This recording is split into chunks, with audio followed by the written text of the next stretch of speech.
किसी भक्त ने प्रश्न पूछा है कि मनुष्य के पास में वह कौन सी चीज है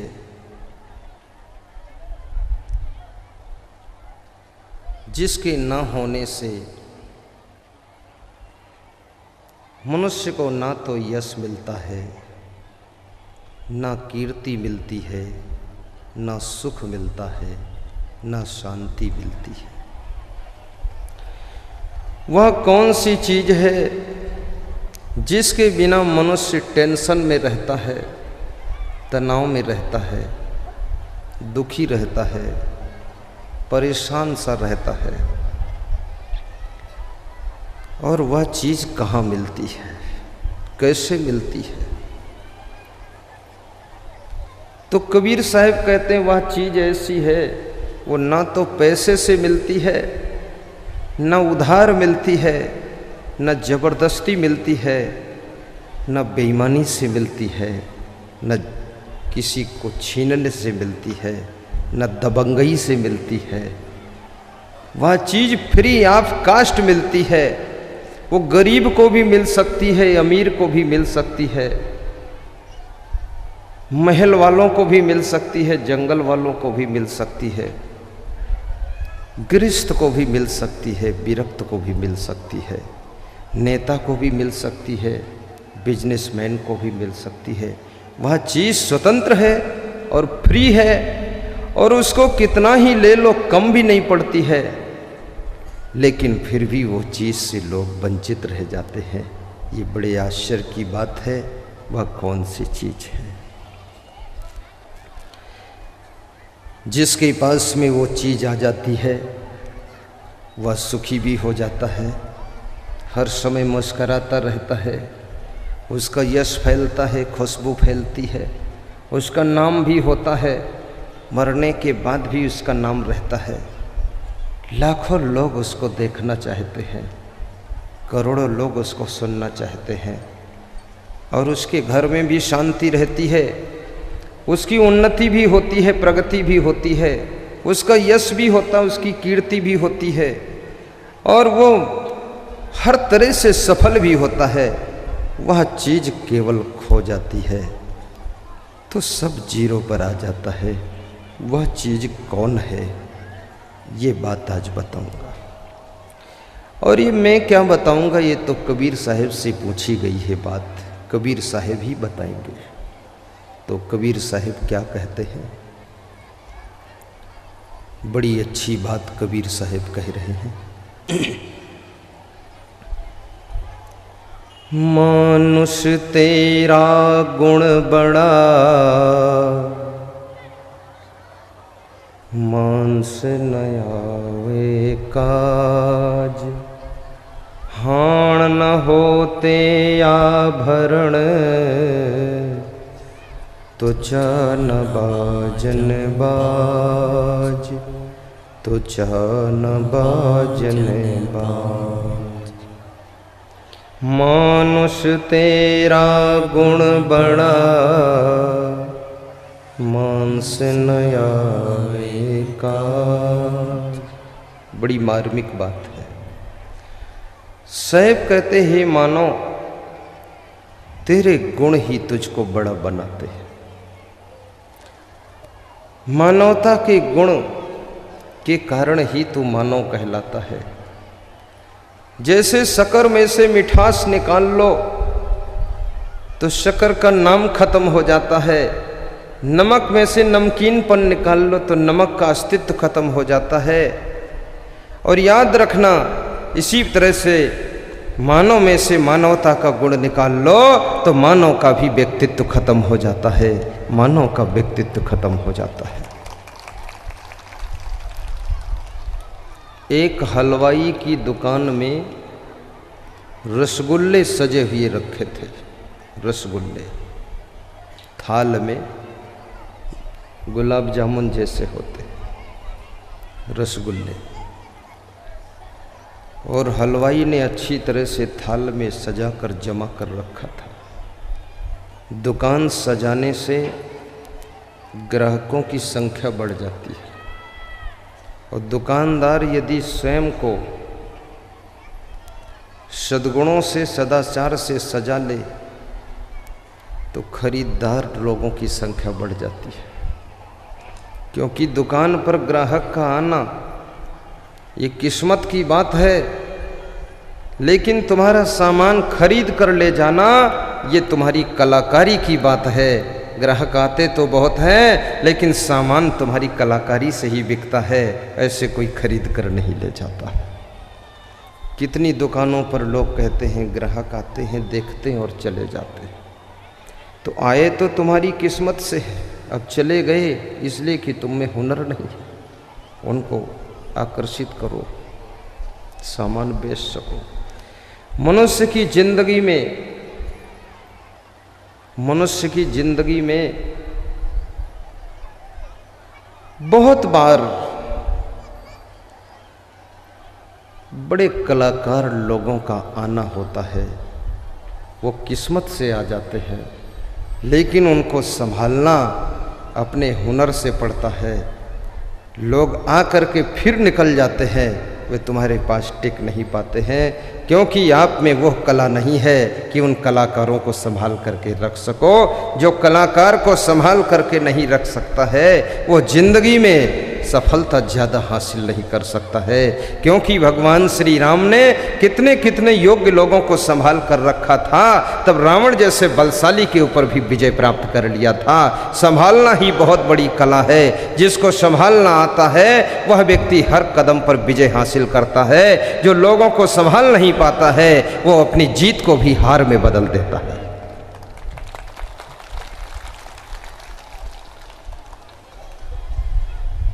आपको अच्छे अच्छे सलाहकार लोगों की भी आवश्यकता है,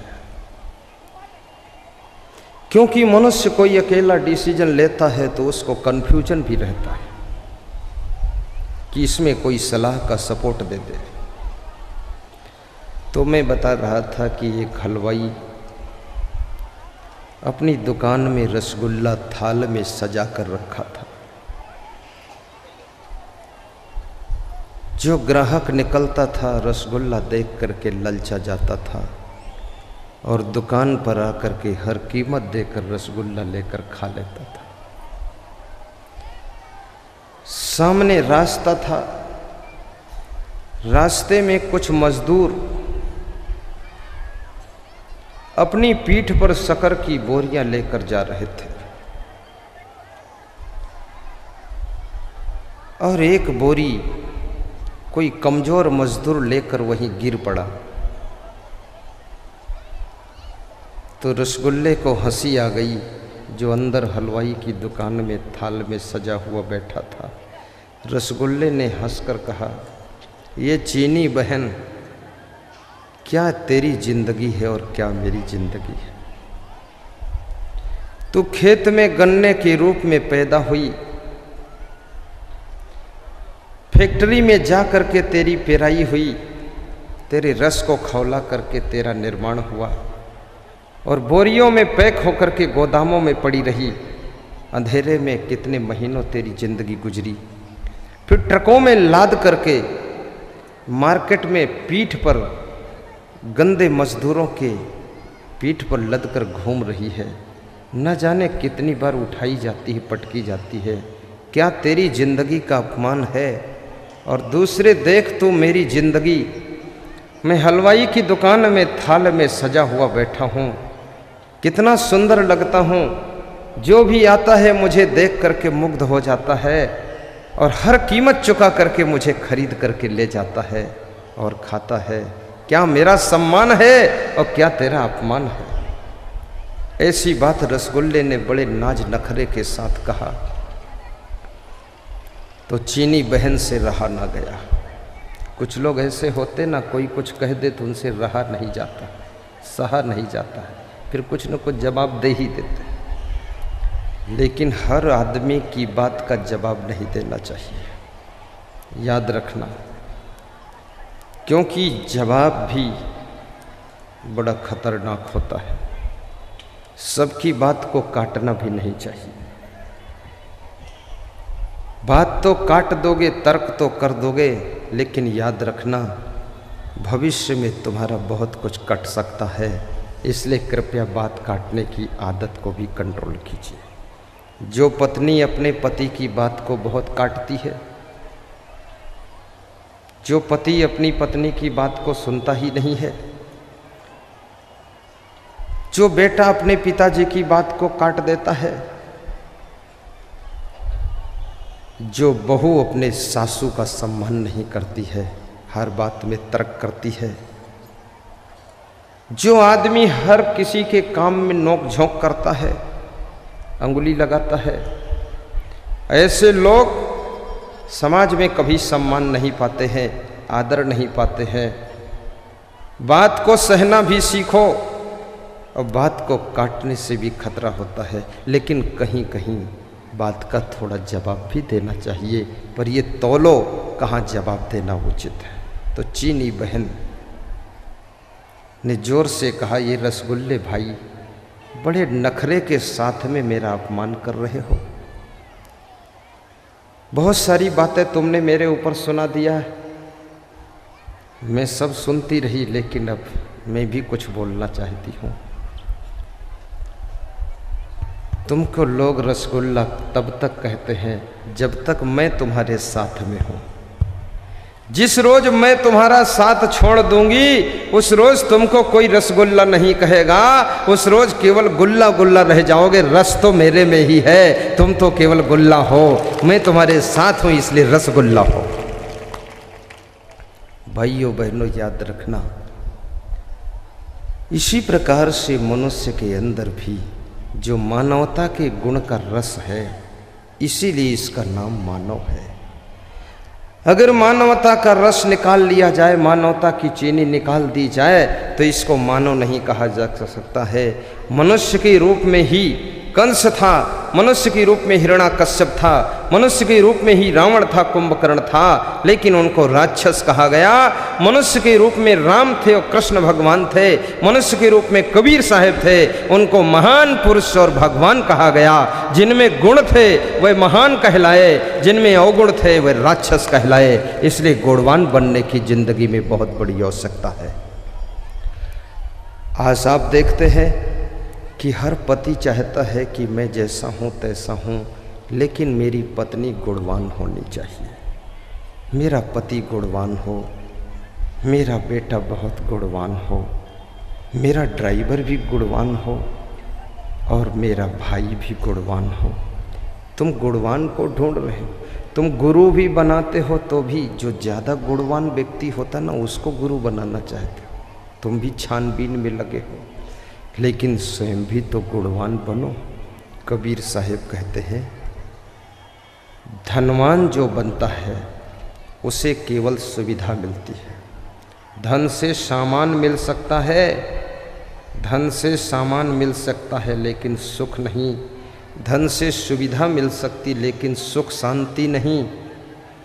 धनवान होना गुनाह नहीं है, लेकिन याद रखना, धनवान होने का अभिमान गुनाह करा देता है।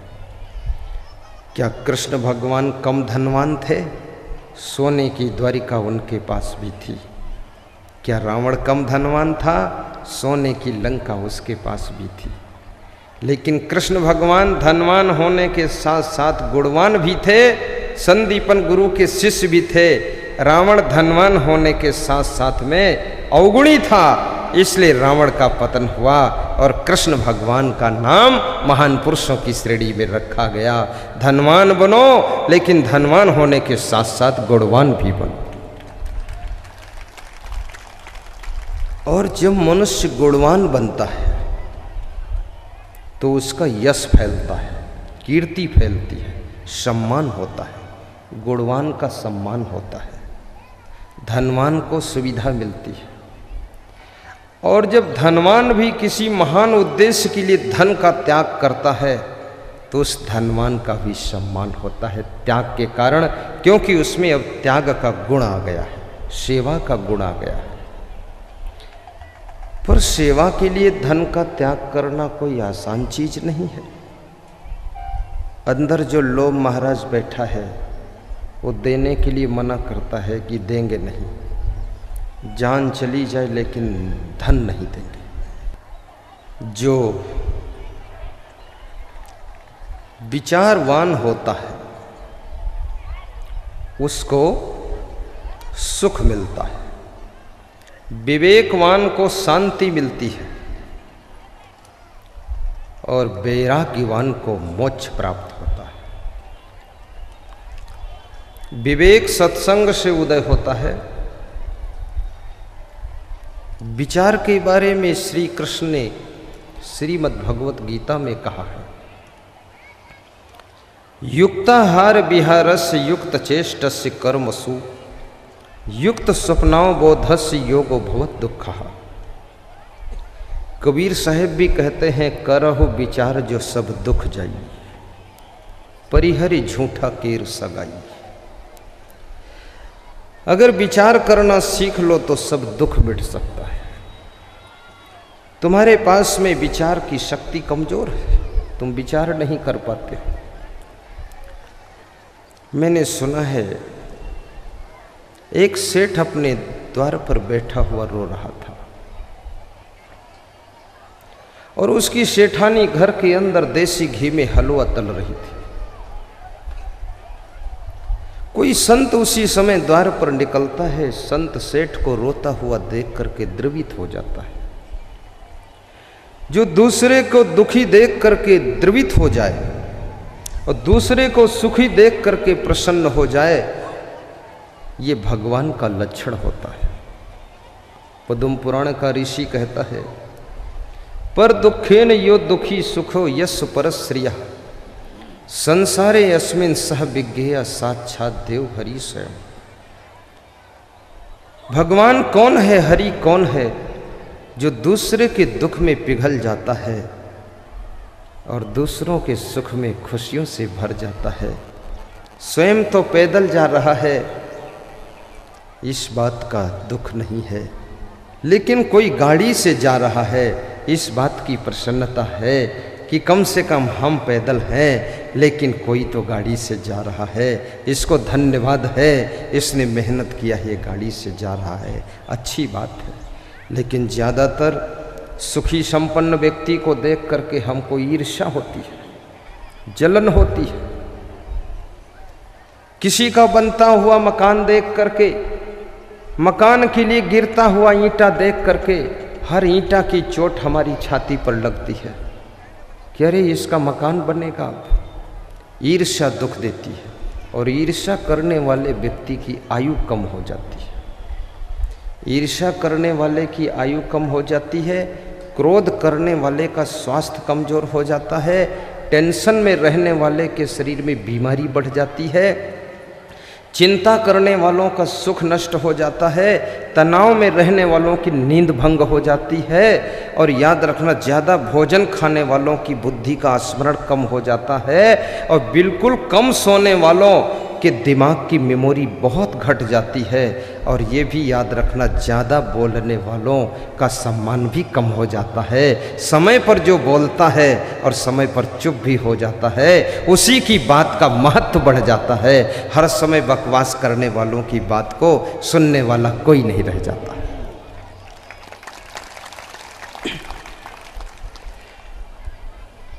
तो महात्मा ने पूछा, सेठ जी क्यों रो रहे हो, क्या बात है?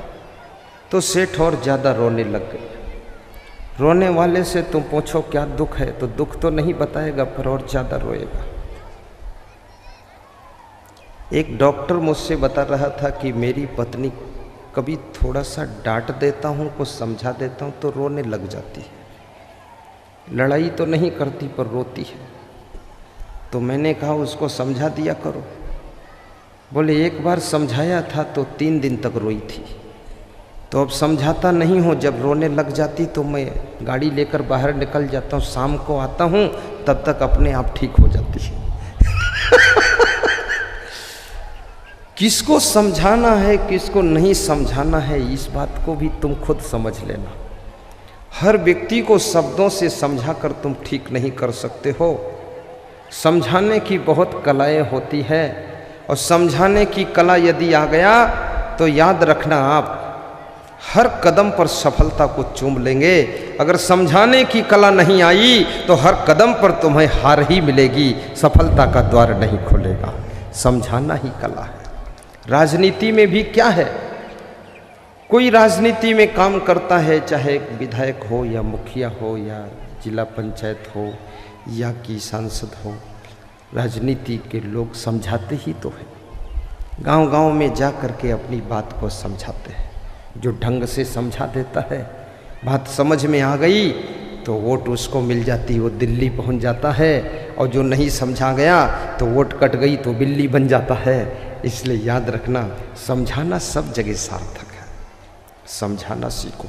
कभी मौन होकर समझाया जाता है, कभी मुस्कान से समझाया जाता, कभी हंसकर समझाया जाता है, और कभी चुप रहकर समझाया जाता, कभी बोलकर समझाया जाता है, और कभी कुछ देकर भी समझाया जाता है, और कभी लेकर भी समझाया जाता है, और कभी उसके यहाँ खाकर समझाया जाता है, और कभी उनको मालपुआ खिलाकर भी समझाया जाता है। समझाना केवल मुंह से नहीं होता है, समझाने के अस्त्र अनेक होते हैं। जिसकी जरूरत हो वहां लागू कीजिए और समझा दीजिए। तो सज्जनों, महात्मा ने समझाने की कोशिश किया तो सेठ जी ज्यादा रोने लगे। अंदर सेठानी देसी घी में हलवा तल रही थी, हलवा की खुशबू आ रही थी। देसी घी में हलवा जब बनता है ना तो खुशबू दूर तक आती है, और जिनको जिनको खुशबू मिलती है वे समझ जाते हलवा तला जा रहा है। अब हलवा मिले न मिले पर खुशबू तो मिल ही गई, खुशबू कंट्रोल से बाहर चली गई। अब सेठानी ने हलवा बनाकर एक कटोरी में लेकर के संत के हाथ पर